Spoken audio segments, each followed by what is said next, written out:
সমুদ্র সৈকত বলতে আমাদের বাঙালির মনে সবার আগে আসে এক কক্সবাজার বাংলাদেশের, আর দুই হলো আমাদের পশ্চিমবঙ্গের দীঘা। তো লাস্ট ডে আমরা এন্টার করেছিলাম দীঘাতে, আর প্রচুর পরিমাণে সি ফুডের ভান্ডার দেখেছিলাম। মানে ভাই ফিশ থেকে স্টার্ট করে প্রচুর পরিমাণে সি ফুড, যেখানে চিকেন ছিল, মোমোস ছিল, আর ছিল হিউজ ফিশ আইটেম।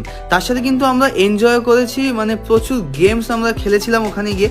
তো তার একটা ছোট্ট ক্লিপ তোমরা দেখে নাও। তো সবার আগে বলি যে ফিশ আইটেম মানে কি কি নেই ভাই। পমফ্রেট থেকে শুরু করে ভেটকি, চিতল, প্রন ছিল, আমুদি মাছ ছিল, আরও অনেক অনেক অনেক ফিশ আইটেম, মানে গলদা চিংড়ি রয়েছে, তার সাথে ইলিশ ছিল, টুনা ফিশ ছিল।